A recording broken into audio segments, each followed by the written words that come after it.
pack my shoes and out the door. 5, I'm alive. 6, 7, 8, feeling great. Hello and welcome back to Beyond Your Wildest Genes podcast. My name is Dr. Noah DeCoyer and I'm your co-host. Today I'm super excited to have Ruschelle Khanna as our guest. Ruschelle is a pain visionary. She helps people take ownership of their experience of pain by using the power of their mind to transform suffering into an enlightened period of growth. As a licensed clinical social worker with 10 years of experience working with people from all backgrounds, Ruschelle understands that the language of pain is as diverse as those who suffer from it. Yet the call to rise above our suffering is universal. She received a master's in social work from Columbia University. She has managed outpatient mental health centers throughout New York City and holds an Ericksonian Hypnotherapy Level 1 certification from the NLP Center of New York, where she continues to study hypnotherapy and NeuroLinguistic Programming. Most recently, she has spoken at such events as the Functional Forum. She produced a 2016 Fibromyalgia Summit, Heal From Within, and speaks throughout the country on a variety of topics related to chronic pain and her personal journey with Lyme disease. Ruschelle, we met about a month ago, or maybe 2 months ago now, at the Functional Forum Christmas party. After hearing you present, I knew I had you on. Thanks for being here today. Thank you so much. I'm so excited, Noah. Yeah, I'm happy too. Now, every interview I start with is just a little bit of a backstory. How did you find yourself in this space? This space, specifically related to Lyme disease, before I contracted Lyme disease, I didn't even know what Lyme disease was. I've been a psychotherapist for almost 15 years, and I was well on my way to just kind of maintaining a practice, working with individuals with long-term chronic mental health problems. But I was always drawn to functional medicine because I knew that there was a connection between the mental health crisis that I was seeing, especially in lower income neighborhoods. And I knew that there was more to it than just, this is just something that people are subject to. I knew that it had to do with environmental factors and nutrition, and I really wanted to start incorporating that more into my psychotherapy practice. And then contracting Lyme disease just kind of fast forwarded that whole process into incorporating a functional approach, even to psychotherapy.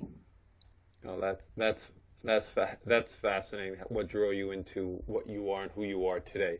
Now, there was two terms in your bio that I thought the audience might like to know what they are, because maybe some people don't understand what they are. And and I'd like to know more too, is Ericksonian hypnotherapy and NeuroLinguistic Programming. Sure. So I love practicing hypnotherapy. I'm sure all of your audience is familiar with hypnosis and stage hypnosis and being able to potentially make people act like chickens and things like that. Mm-hmm. So that's not exactly what I do in the psychotherapy setting. Erickson Hypnotherapy was founded by a man named Milton Erickson, and he has a style of working with people that puts you in trance state. Now, trance state has become more popular over the past few years, and we can do that in a lot of different ways, right? We do that through exercise, through meditation, through listening to music, anything that changes the brainwaves out of alpha and into a more relaxed state.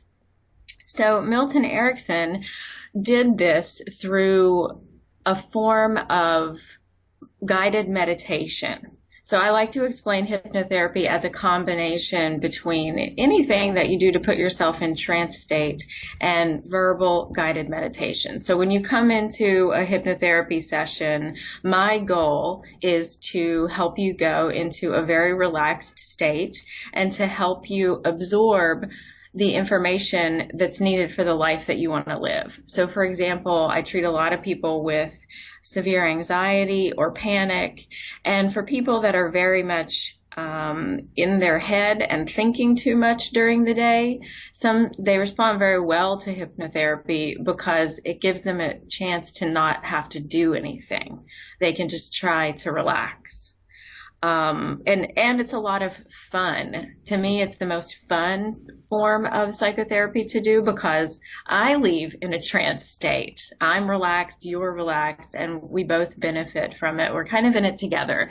Just like if you play a musical instrument in a band with others, you know, that connection you get from playing music together, singing together, playing sports together. So it's that experience, but in a therapeutic setting, like an office. Nice. So most effective with things like stress and anxiety disorders? It can work on so many different things. And a lot of people, once they move past stress or anxiety, they want to keep using it for personal development, for obtaining goals, being more focused. It's definitely something that athletes use on a regular basis for peak performance.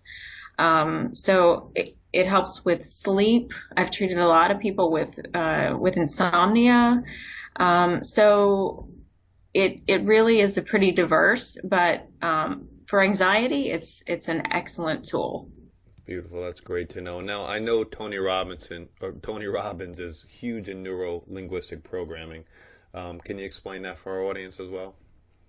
So NeuroLinguistic Programming, the NLP Center of New York, that's where I took the hypnotherapy training, and those two modalities melt very well together because NeuroLinguistic Programming is the study of how the specific words that we use impact us. And our behaviors. So a common example of neuro-linguistic programming that I like to use to kind of sum it up is when you say, when you use the negative in a sentence, I will not smoke is a very popular one. Right. So in neuro-linguistic programming, that's not optimal because the brain responds to the word smoke and it doesn't necessarily respond to the word not. So the brain is interpreting that sentence as I will smoke. Instead, in neuro-linguistic programming, we might request that you say, I am healthy and well. My lungs are healthy and well. So the brain is responding to exactly what you want and not the negative, if that makes sense. Yeah, absolutely. It's what you say and the words you say and what your brain hears and interprets is so important. So you use this in your clinical social work practice as well. Yes, and the process of putting together a hypnotherapy session, mine are very interactive, so we want to use language that the client likes and responds to and is going to have a pleasant experience with. And I try not to stray from that. I try not to add my own interpretations into the experience. And we certainly don't address things that they don't want in their life. We only focus on the positive in a hypnotherapy experience. Right. That's important to know. Now, I personally heard your Lyme story, and it was really incredible, and it was powerful. Before we dive deep into Lyme's, we also talked a little bit about your 2016 Fibromyalgia Summit. Any huge takeaways from that, or anything that you learned that you'd like to talk to our audience about? Well, a huge takeaway from that was just the act of doing it. Right. I've been there too, twice. Right? You understand that. A summit is no small feat at all. I interviewed 34 speakers, and the reason why it was so impactful for me to do it was because I was still very sick when I put that summit together. Okay. And my mission for that summit was actually to educate people about Lyme disease. I don't have fibromyalgia, but I knew that fibromyalgia was something very common that many people experience, that people are increasingly being diagnosed with. And I also knew that Lyme disease was a hidden cause of fibromyalgia, and many people don't know that.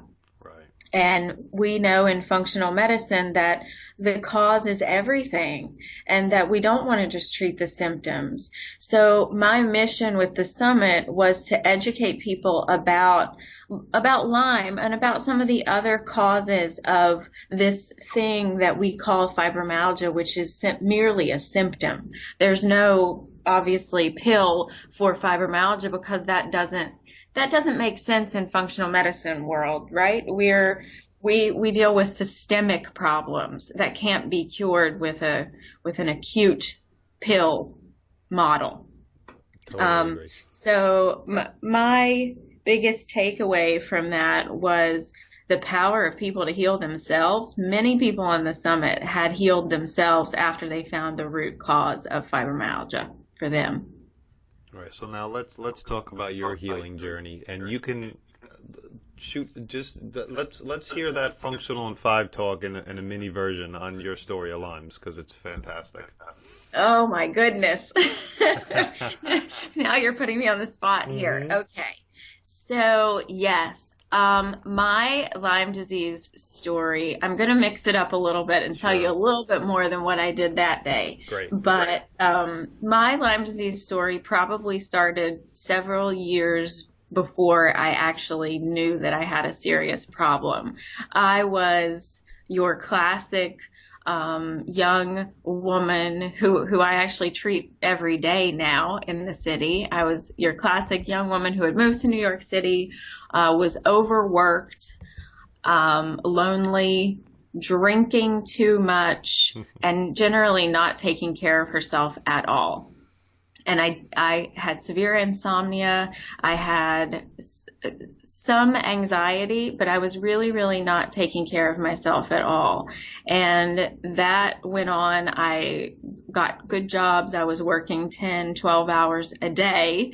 And that's in New York, that's what we consider a good job, is if you're basically killing yourself, right? But I thought that I had everything. I didn't realize how lonely I was, and I was desperately, desperately neglecting myself.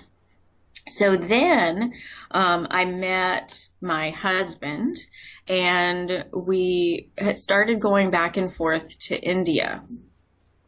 And we did that. We have done that for the past 9 years, but I got really sick when I was in India. And then March 3rd of 2014 was when I got very, very sick with Lyme. But 3 months before that, I had just been in Thailand. And I got sick when I was in Thailand as well.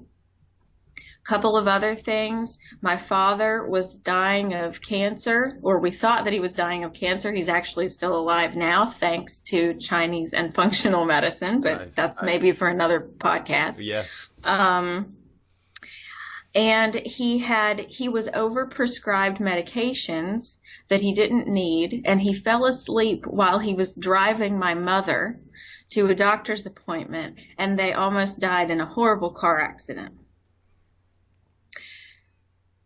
So that was happening, and I was managing that 8 hours away from them.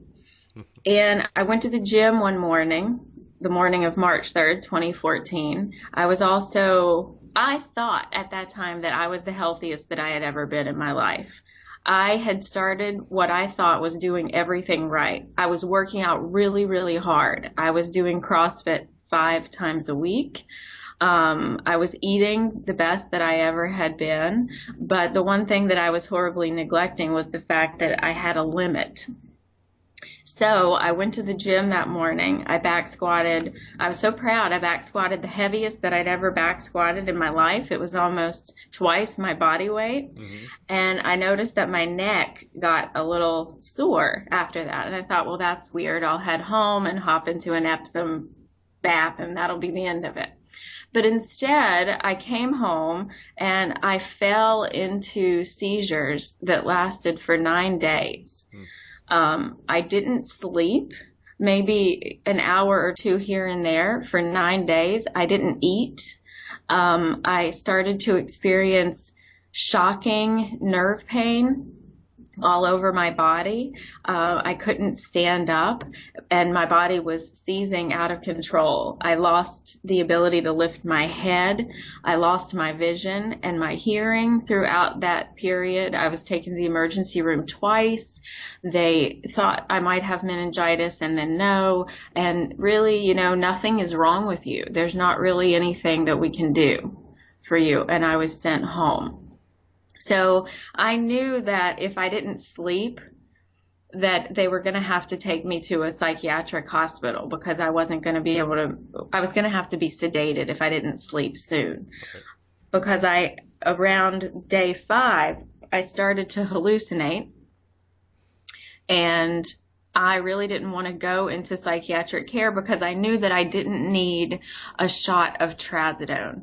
I knew that I didn't need Valium and Depakote and something to just sedate me. I knew that there was something far, far worse wrong with me than just a psychiatric break.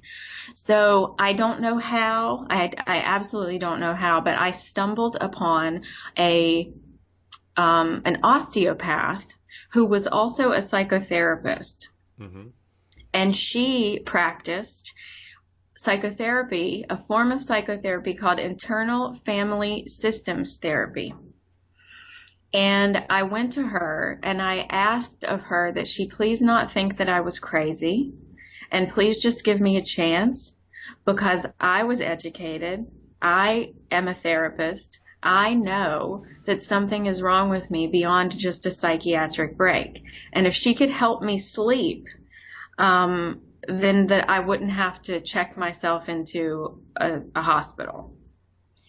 And she was so compassionate to me. She listened to me. We worked using internal family systems therapy, which I can talk a little bit about later.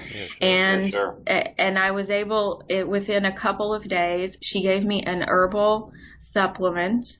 And she gave me an adjustment, an osteopathic adjustment, and I went home that night and I slept. For the first time in 5 days.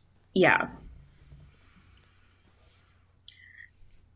So I knew then that I was going to be able to, there was a little bit of hope that I was going to start to be able to take my own health back and not end up in a psychiatric ward convulsing with hallucinations, which is where I have seen a lot of people end up.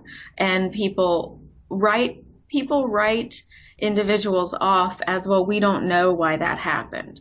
Well, I mean, you know, I didn't know exactly why it was happening to me either, but I was watching it all go down, and I knew that it wasn't just happening for no reason. So from there, I started putting my symptoms into Google over and over and over again. And it kept coming back mercury poisoning. And I had 2 mercury fillings in my right lower teeth. And I went immediately, I joined a Facebook group for Mercury Detox program, and I had no idea that this was even an issue at the time. So all of this information is kind of coming at me pretty quickly. And that group was the only place where I got any solid answers about how to possibly get better. I'd been to a rheumatologist. My general practitioner, who was a functional medicine doctor, told me I just needed Valium. So that group, the Mercury Detox group, educated me about detox protocols, about the dangers of mercury toxicity in your mouth, and I immediately found a qualified dentist to remove my mercury fillings while all of this other stuff was happening. Now, I'm not better yet. I still can hardly walk. I'm not eating. I have severe back spasms. I can't work. And then I got much worse. I was re-poisoned by mercury at that point. My entire mouth and esophagus were swollen and inflamed. But then I just spent a lot of time working on detox protocols. I used Gerson detox protocols. I used a variety of things, anything that I could find or that people recommended. And then the group, I was so exhausted of looking for what exactly was wrong with me. And I didn't feel like mercury toxicity was the end or that I had all the answers. So I begged the group, is there anything else that I need to look at? This is what's still happening to my body. And within just a few seconds, 5 women or so wrote back and said, you have Lyme. And I didn't even know what that was. And then I went and they told me to go, immediately go and be tested for Lyme disease. Now, I didn't test positive on a Western blot, which is the standard conventional way of finding out whether we have Lyme. I also never had a bullseye rash. So my doctors completely didn't even entertain the idea that I had Lyme disease. But then I went and took a test called IGeneX, which was also recommended by the Mercury Detox group. And that test confirmed that I had a Lyme infection in the past. And I also had an active infection. Then I went to a few other physicians for different tests, and they were functional doctors. They verified that I had markers that said I had a severe infection. So there are some tests that can show whether or not the body is under the stress of a hidden infection. Mm-hmm. I don't remember the names of those right now, but we use them with HIV patients to check the health of the immune system. So it was pretty clear then that yep, I had Lyme and maybe a host of other infections that I was unaware existed as well.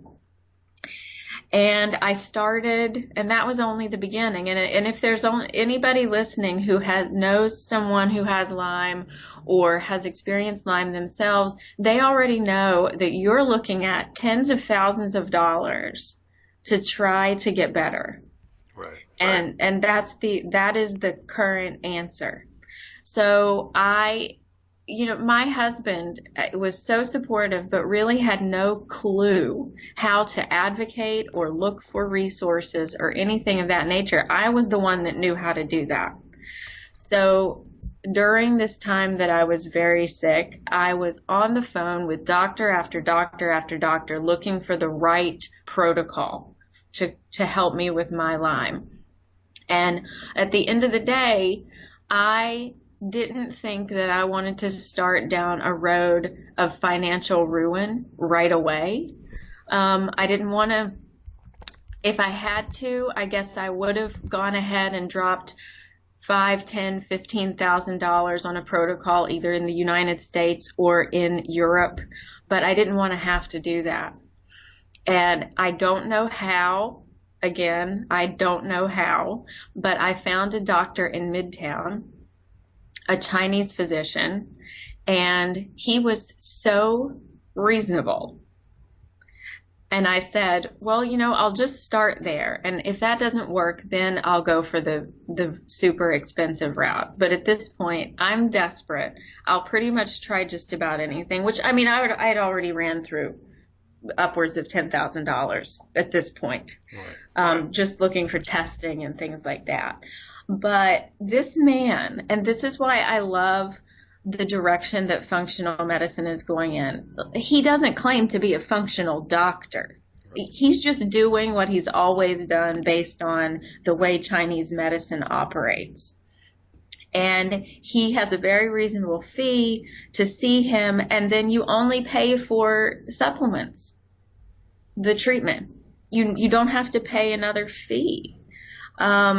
And he has thriving businesses throughout the tri-state area. It's not like, so I say that to say that there's no excuse for our medical system to not be affordable to people.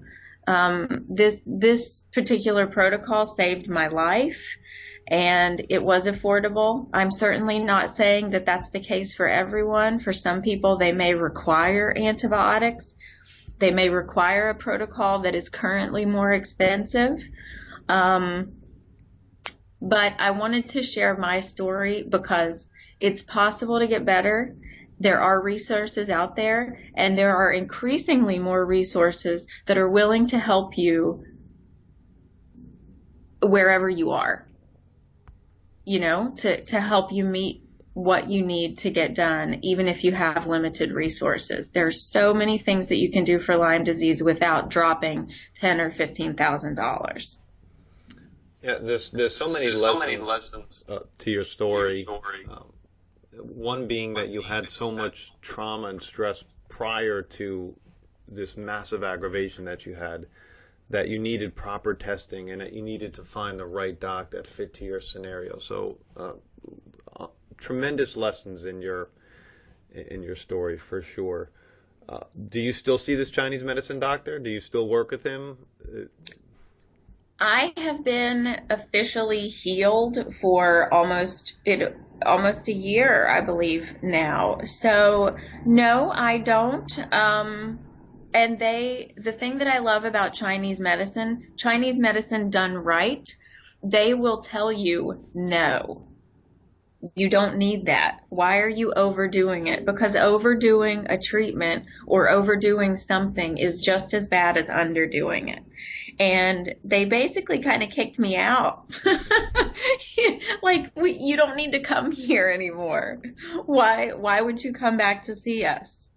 They're there. I know where they are. And if I have a question, I can go talk to them, but I don't need them anymore. Now, why so much? You answered it in your story, but why so much confusion and controversy over Lyme's? Is it because it's difficult to diagnose? Is it because there's multiple treatments, including Chinese medicine or aggressive antibiotic therapy or other functional medicine? What is the tremendous confusion? Because it's the one, personally for me, it's the one quote unquote disease that frightens me because it's so misunderstood and it's so controversial and it's so confusing. So my mission is to educate the community about systemic infections. Okay. And I completely hear what you're saying about the confusion. The confusion is that there is nothing in our Western understanding of medicine that addresses this idea of a systemic infection. A systemic infection for you and for me looks completely different because where Noah's body is weak is where that infection will probably hurt you the most. Right. And where my body is weak is where it's going to look like for me. Some people contract Lyme disease and have a massive heart problem and die immediately. That's how their body responds to Lyme disease. Some people have low-grade pain ongoing for 20 years. That's fibromyalgia. Some people have seizures and have a complete and total crisis, and that was me. I hope people just heard what you said, because what it outlines is the beauty and the importance of functional medicine, because no one individual is the same. Nor is no one's sickness the same. It's all different, and there is no one treatment, right? There's no one antibiotic that's the cure-all. There'll never be a cure-all because we all have different genetics. We all have different epigenetic signaling. We all have different stressors, different makeups. We all eat different things, and we all can contract different systemic infections. So what you outlined is the importance of individualized care, medicine, treatment, functional medicine, however you want to say it. And I think, like you mentioned as well, traditional Chinese medicine, traditional Ayurvedic medicine, they knew that and still know that you have to treat the individual, not the disease or the symptom. Absolutely. And in the case of Lyme, the reason why Lyme is so controversial is because in the United States, we have a very clear definition of what Lyme is. Lyme is a bacteria. it is defined by the CDC as one specific strain of bacteria. Right. But Lyme bacteria, there are hundreds, maybe more types of Lyme-like bacteria. Lyme is much like syphilis in the way that it acts in the body.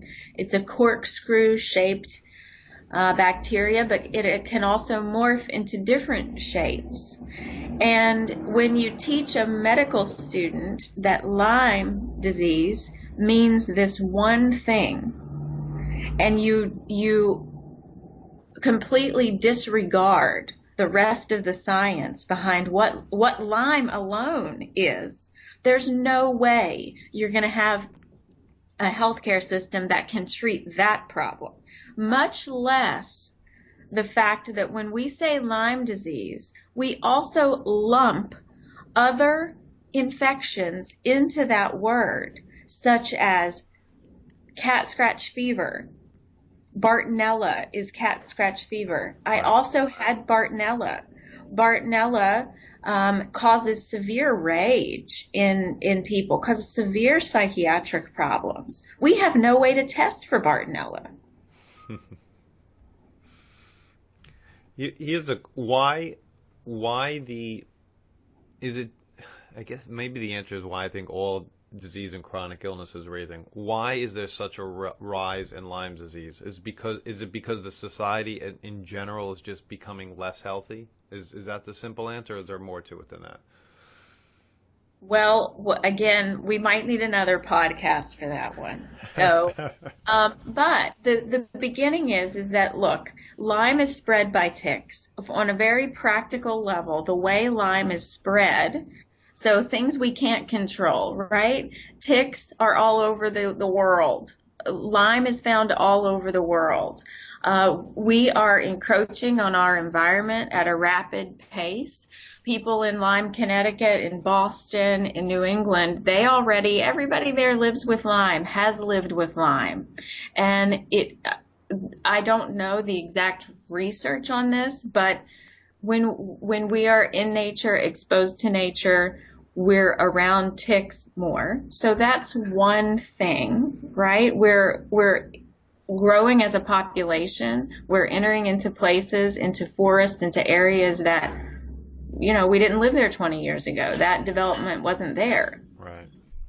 But aside from that, Lyme can also be spread through mosquitoes.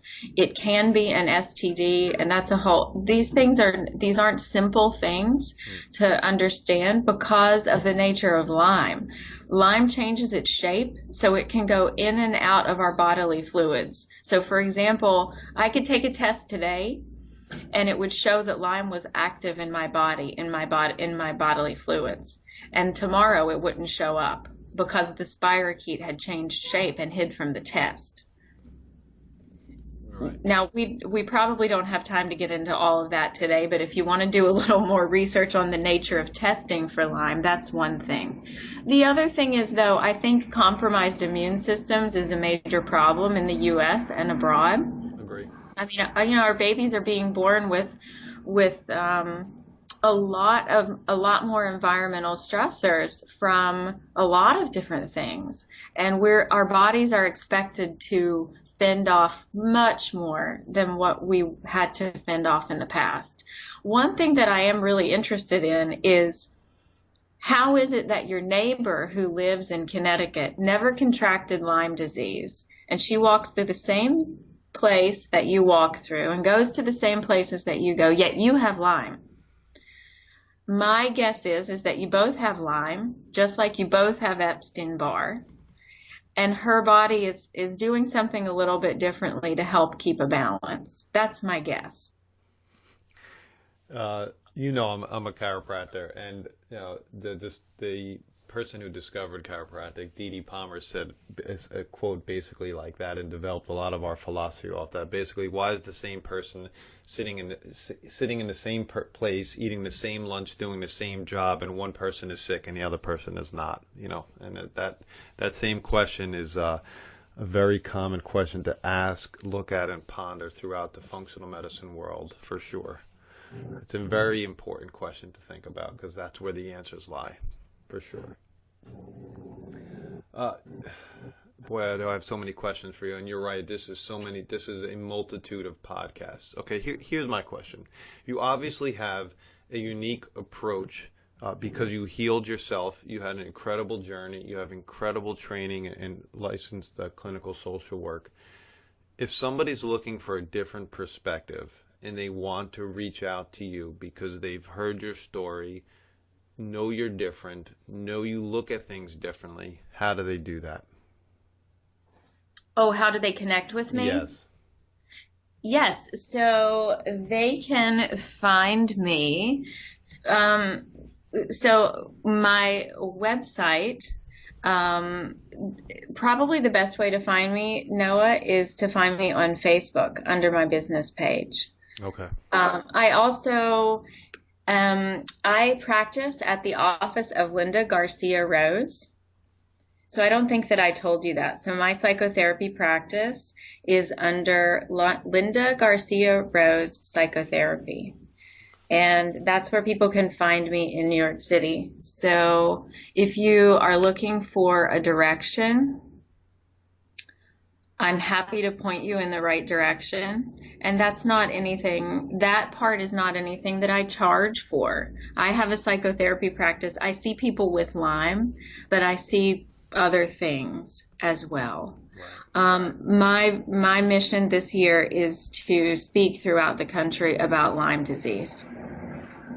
To bring more awareness, to Yes. bring your awareness to Lyme disease. Yes. Great. That's great. You're right. You said it twice. We need to have you back on again. I appreciate your time today. I loved your story. I loved hearing more about your story. And for anybody in the, I guess, tri-state area that's looking for someone that needs the skills that Ruschelle has, please reach out to her. And she's graciously offered her help through her business Facebook page if you need direction. Because many times we don't have the right direction and we need someone to nudge us in the right place. And I thank you so much for your time. Any final words today, Ruschelle? I guess the last thing that I would say is that you can get better. And any doctor that tells you that you cannot get better, or any person in general, sometimes our family thinks that we're crazy too. Just keep it moving because you can heal. Great story. Yes, our body was made to heal. I agree with you 100%. Thank you again. Thank you for your time. I'm looking forward to having you on again. My name is Dr. Noah DeCoyer, your co-host, and you're listening to the Beyond Your Wildest Genes podcast. If you like what you've heard today, please share this with your friends and encourage them to subscribe on iTunes. Leaving a review on iTunes would be the icing on the cake. You can subscribe to our weekly email at www.beyondyourwildestgenes.com. Thank you, and as my oldest son Hayden says, be awesome and never unawesome.